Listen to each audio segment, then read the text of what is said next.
Dangerous Assignment, starring Brian Donlevy as Steve Mitchell.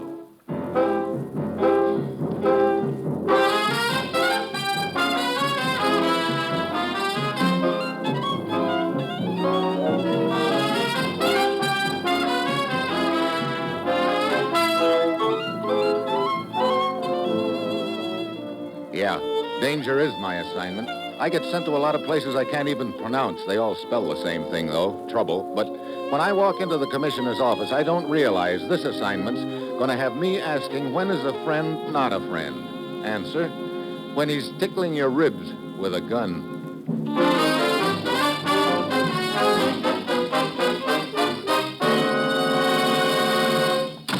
Well, here he is, Commissioner. Thanks, Ruth. Morning, Steve. Commissioner? I suppose I fooled you right out of a big deal as usual. No, this time it was strictly business. I was getting caught up on my paperwork. What?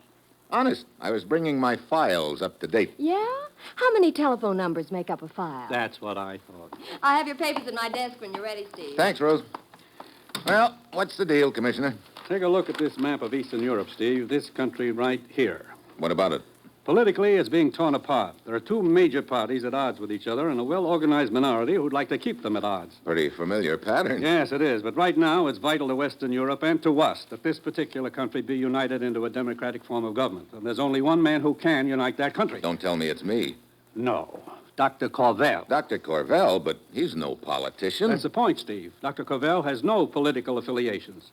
He's that country's leading citizen, a scholar, a scientist, a man of stature. Yeah, he could be just the man for the job. As you know, he's been living in this country since the war, but now he feels it's time to return to his own country. There's to be a vital meeting of the legislature over there in 3 days, a meeting that could determine which way the country goes. If Korvel could pop up at that meeting, it might turn the trick. So what do you want me to do, escort the good doctor over there? He's already left. What? Yeah, the day before yesterday. Well, then I don't get it. Why call me on the deal? What more's to be done? I'm coming to that, Steve. Dr. Korvel realized that the organized minority would try at all costs to prevent him from reaching his destination. So he's traveling incognito. Plans to reach and enter his country secretly. But I still don't see... His plan was to go directly to the house of a friend in the capital of his country. This morning, we found out that this so-called friend is actually a member of the minority. What? Yes, it's a death trap for Dr. Korvel. Now, Steve, you've got to intercept Korvel before he reaches that man's house. Brother, have you any idea where Korvel is now? We know only that he was planning to contact a person named Dravik in the town of Rizma, across the border from his country. Now, Steve, get over to Rizma. Try to find Dravik. And above all, get to Korvel before the opposition does. And remember, from now on, every minute counts double. Well, that's it. You've got your assignment. Good luck.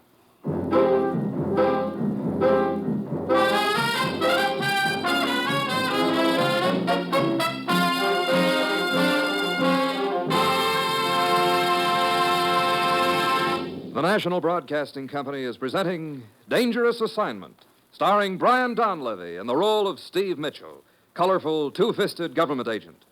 At all those places of the world where danger and intrigue walk hand in hand, there you'll find Steve Mitchell on another Dangerous Assignment.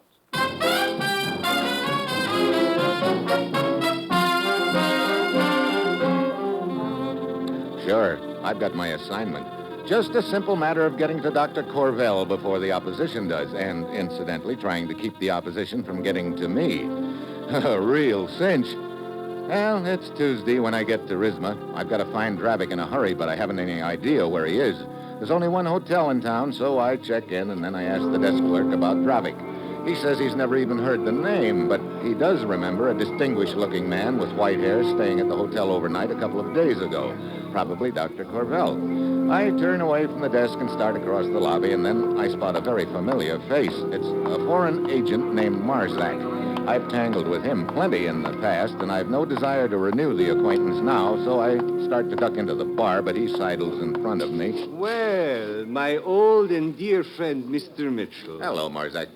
My, such a cold greeting to give to a man who possesses such admiration for you. After all the times we have been together in the past, Mitchell, even though on opposite sides of the fence, I should think that you might be a little more cordial. Look, you mind getting out of my way? The man is in a hurry. Such a pity, such a pity.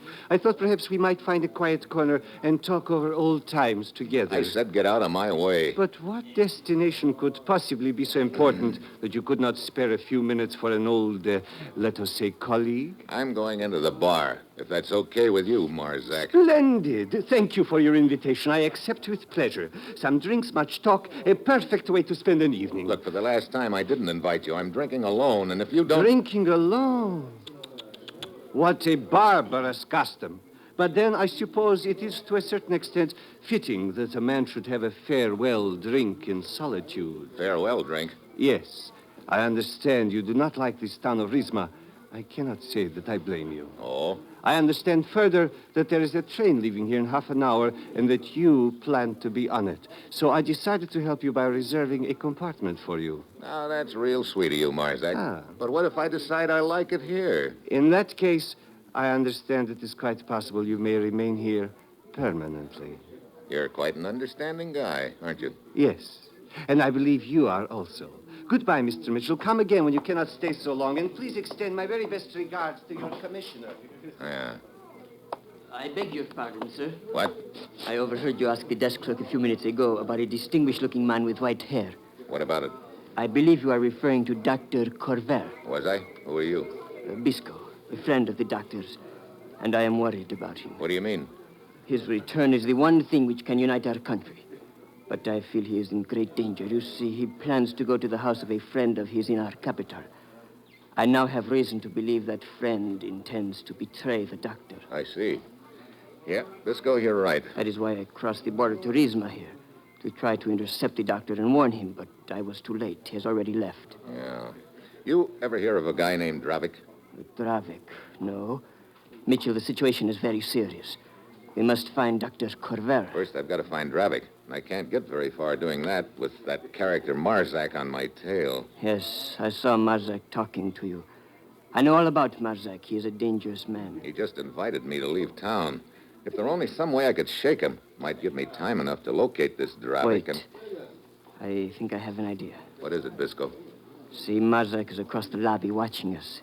He undoubtedly knows you have orders to find Korvel. And also, undoubtedly, Marzak has orders to stop you. So? So if we were to conclude our conversation and I were to slip furtively out the side door and get into my car, Marzak might assume I had information concerning Dr. Korvel. Yeah, he'd probably follow you, all right. I will make sure he follows me a long way. Long enough to take him off your trail for an hour or two. Okay, Bisco, it's worth a try. Go ahead.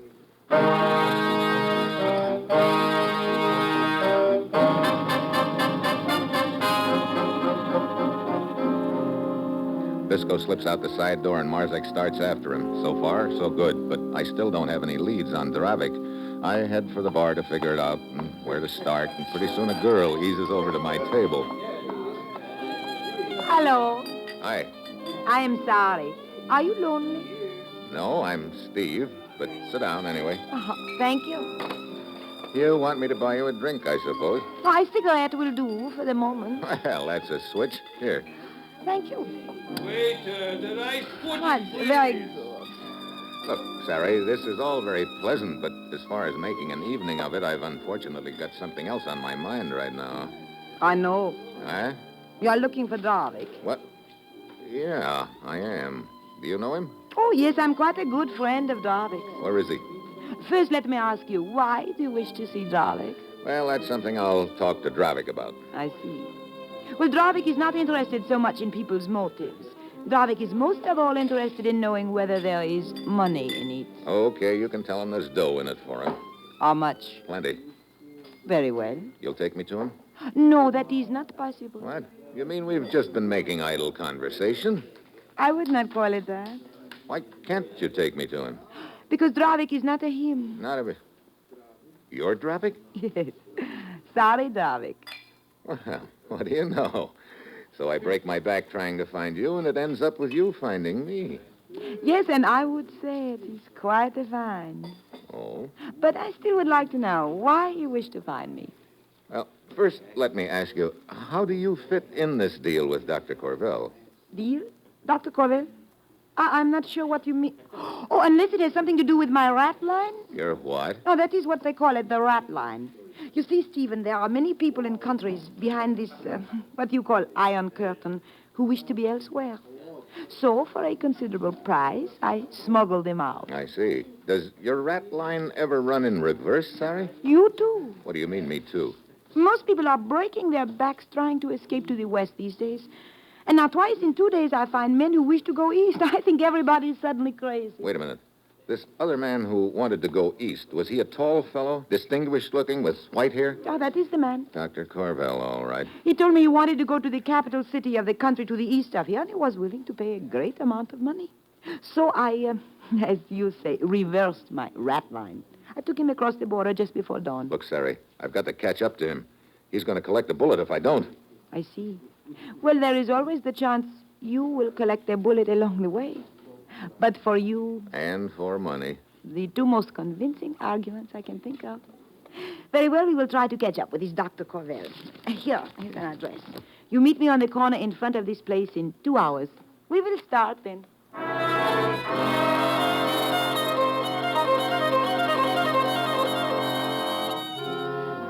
I head back to my hotel. Then, as I open the door to my room, I see I've got company.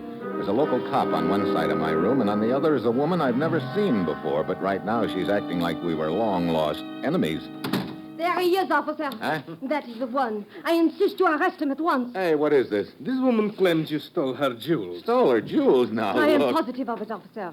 This man is Hugo Brisac, the notorious gem thief. Hugo Schmoogo. I'm Steve Mitchell from the United States, officer, and if you'd care to look at my credentials... You see, officer, as I told you, this thief frequently poses as an American agent. I'm afraid you'll have to come with me. But this woman's mistaken. Unfortunately, I found her jewels in your suitcase. What? So you must come with me. Wait, I get it now. Anything to delay me, huh? Look, lady, I don't know who you are, but I sure know whom you're working for. Arrest this man. You will come quietly. Sure, officer. Real quiet. Sorry, Buster, but I haven't got any time to waste right now. Oh, drop dead.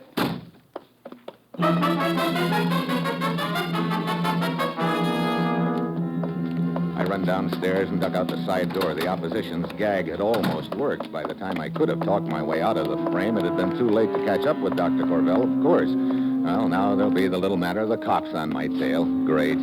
I roost behind a few assorted ash cans in an alley for a couple of hours, and then I go to the address Sari gave me. She's waiting for me in the shadows. What? The notorious jewel thief. Yeah. I see the news travels fast, Sari. I believe the police are quite anxious to find him. I don't doubt it. So, I understand now why you wish to escape from this country. Look, I'm trying to find Korvel. That jewel business was a frame. Oh, too bad. What's too bad? You would make such a nice jewel thief. It gives you color. Oh, color yet. I like you, Stephen. I think you're peachy, too. Now let's get going, huh? Oh, very well. Come on. Here is my car. We will drive as far as the border. Okay. What happens then? Well, when I get you across the border, one of my men will take you the rest of the way. Hey, What's the matter? a guy running across the street at us. Get going. It's Marzak. Oh? Who is Marzak? The guy who rigged the jewel frame on me. Hey, he's trying for the running board. You will not get away, Mitchell. Yes, Marzak. Oh, very neat, Stephen. Listen, sirens. Marzak must have tipped the cops I'd be around this neck of the woods. This is just wonderful. Oh, are you always in trouble? Look, I'm to trouble what honey is to a bear. Now, come on, keep that gas pedal down to the floor.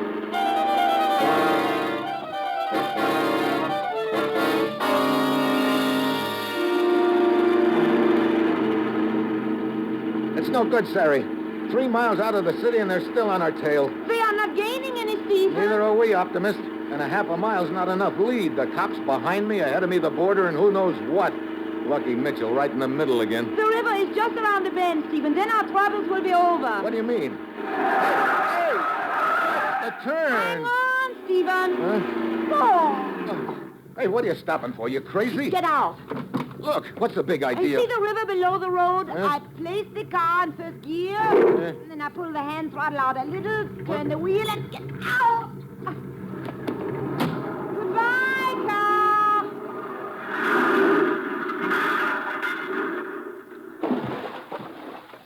Quick. Now, into the bushes. This is fine. Now, we just wait while they go by. Hey, pretty neat. Looks like you're an old hand at this, Sari. Oh, it is not hard to learn. But isn't running a car into the river sort of expensive? It will go on your bill. Oh, I see. Here they come. So now we go across country to the border. It's only a kilometer or two. Lead the way. Once we get across the border, how far is it to the capital? Oh, about 30 kilometers. Just across the border, we will meet a farmer with a horse-drawn wagon. He will take you to the next village. There, a man will be waiting for you in an automobile to take you the rest of the way. I just hope we get there in time to keep Dr. Korvel from walking into that trap at his friend's house. Hey, wait a minute. What is it? Quiet. Somebody heading this way. Probably the border patrol. Get down. Yeah, I see them. Perhaps we had better get closer together. Yeah,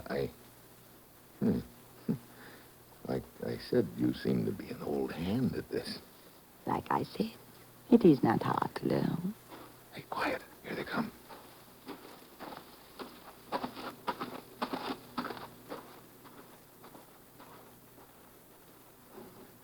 Okay.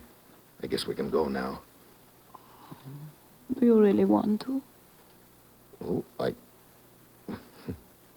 Is it not much nicer here? much nicer, believe me, but I still have a job to do.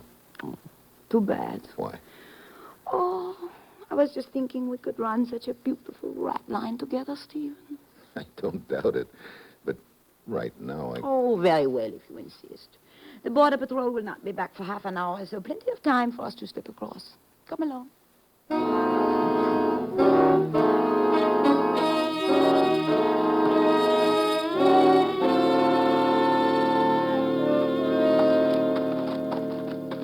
There's the farm and his wagon, Stephen, waiting in the shadows. Yeah, I see them. Dimitri?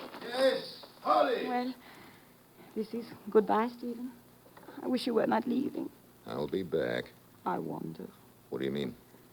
I have the strangest feeling I will not be seeing you again. Well, that's a cheerful thing to say. You had better hurry. Yeah. Wait. Hmm? Now go. After that, you think you won't be seeing me again? Oh, you can count on it. Goodbye, Stephen. Okay, Dimitri, shovel. Get up. Hey, where's this village we're heading for, Dimitri? Oh, 5 kilometers. Hey, why are you turning off the road? This is a shorter way. Oh. Many patrols in this area? Not for another hour or two. That will be plenty of time. Whoa! Hey, how come we're stopping? Very simple. We're stopping because for you it is the end of the trip. Look, Well, a machine gun. Quite right. Now get out of the wagon. Okay. Well, now I know why Sari figured she wouldn't be seeing me again. She was working with the opposition right from the start. It's a bad time for you to be talking about the stars, Mitchell. What do you mean? As soon as I press this trigger, for you it will be the finish.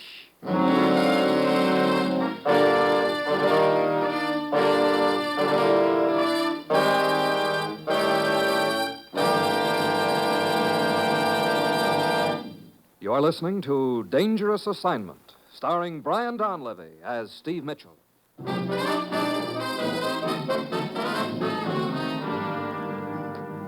Mitchell, Eh? turn around. Oh, in the back, huh? In the back.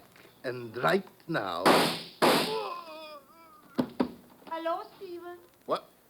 Sari! In trouble again, I see. I sure was until you knocked off Dmitri here. Oh, this man is not Dimitri. What? Oh, I thought there was something strange about his voice. Then right after you started in the wagon, I found the real Dimitri's body in the ditch. So I followed. Well, you just got elected the girl I'd most like to have following me. Ah, thank you, darling. So, what happens now? Well, I seem to remember that I mean, how do I go about getting to the capital? Business, always business. All right, all right. I think I better take charge of you myself the rest of the way. Come along, we will go into the village and get a car.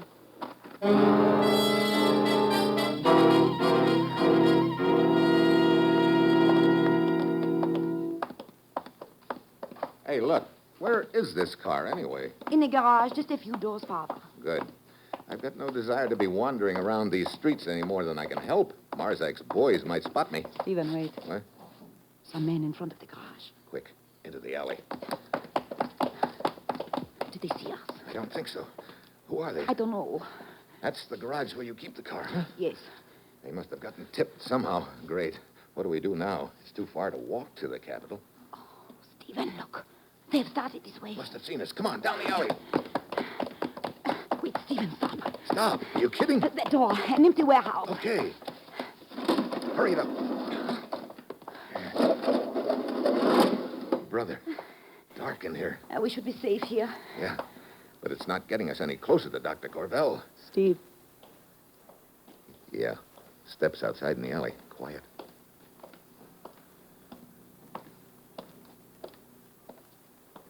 Good. They have passed by. Yeah.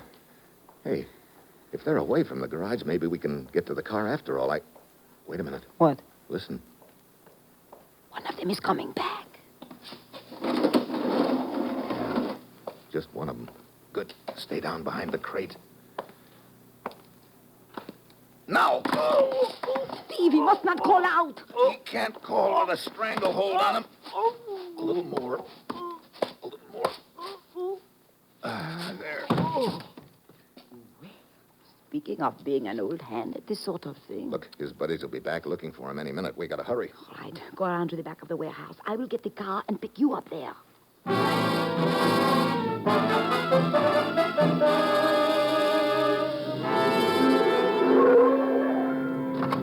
Hop in, Stephen. Okay.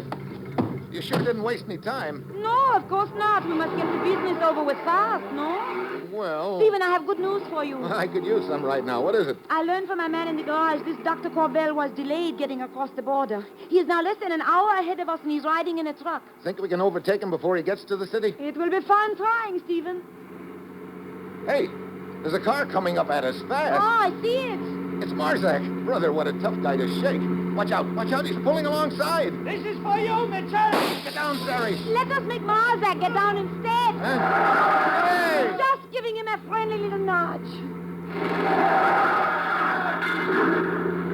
Oh, brother, right into the ditch. A friendly little nudge yet. Remind me never to get you mad at me. Now, let's see if we can catch up with that truck.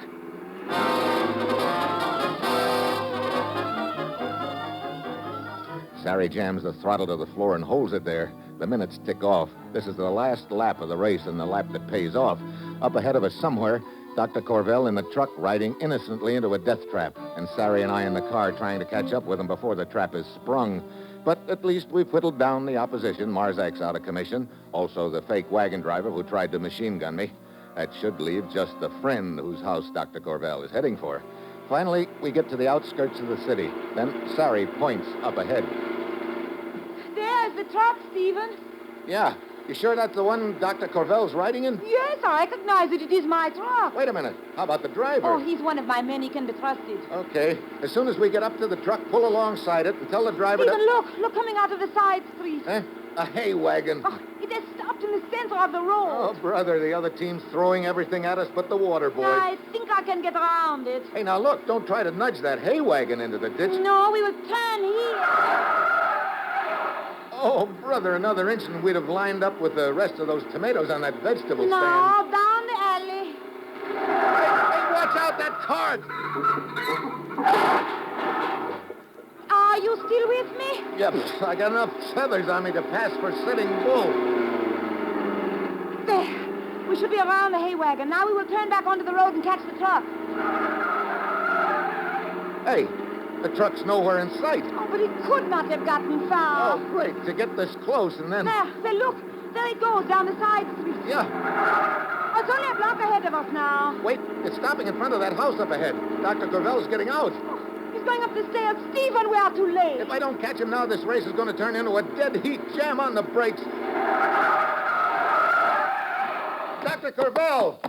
Dr. Korvel, wait!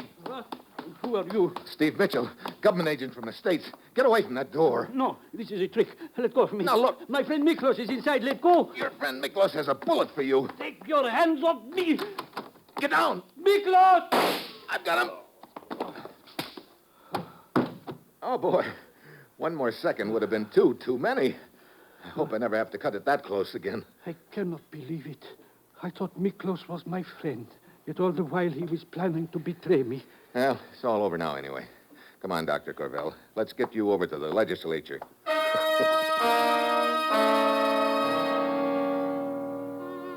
We pile into Sari's car and head for the Capitol building. On the front steps are two men. One of them looks like an American. The other is Bisco, the guy who tried to shake Marzak for me earlier.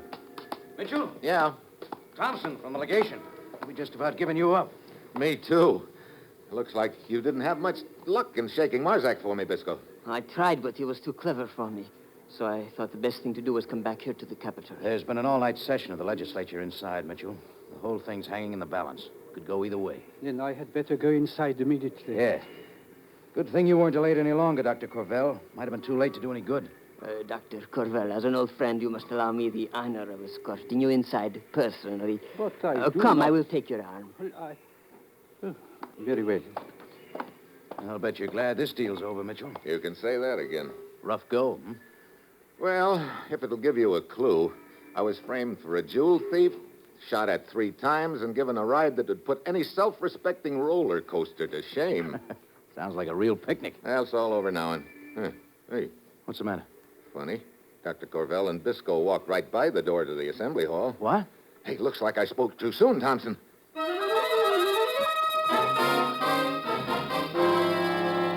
I slipped down the stairs and around into the alley beside the building. There's a car parked by the side door. I hugged the wall. A moment later, the door opens, and out comes Dr. Korvel, followed by Bisco. Into the car, Korvel, and remember, I'm holding a gun on you in my pocket. Guess Korvel's got no friends at all, Bisco, huh? Mitchell! Yeah, Mitchell. Get your hands off me, I will kill you! I've got your wrist. You pull that trigger now, and you'll... What a hard guy to convince. He shot himself. Yeah, trying to do likewise to us. Who is he? I have never seen him before. That's what I figured. Come on. When he took my arm, I could feel the gun in my side. Didn't leave you much choice but to go with him. Mitchell, you okay? Yeah. Okay, Dr. Korvel. Better get in the assembly hall. Yes, I... Thank you, Mitchell. Thank you. I hope he's in time. Hey, listen. I guess that's your answer, Thompson. Yeah, I guess it is all right. Well, I suppose you'll be wanting to get back right away, Mitchell. I can get you a plane reservation. Well, as a matter of fact, Thompson, I already have my transportation all lined up. Oh? Oh, you mean over there in the car? Yeah. Ah, I see your point. Oh, no, you misunderstand. You sure? Nope, I'm just thinking of my own safety. Safety? Look, air travel's pretty safe these days. That's not what I mean. I've already seen what she does to guys she gets mad at. After all, you can't blame a guy for thinking of his own neck, can you?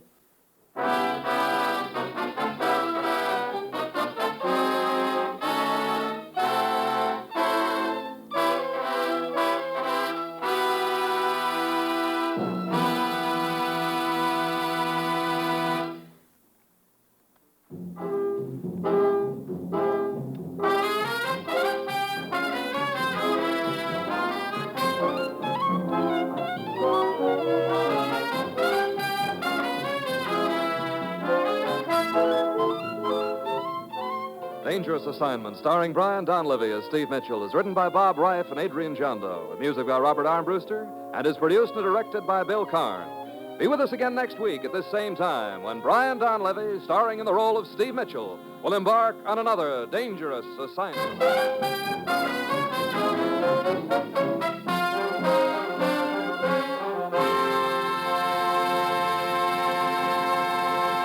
Dangerous Assignment came to you from Hollywood. Now it's The Man Called X. Tomorrow, hear the big show on NBC.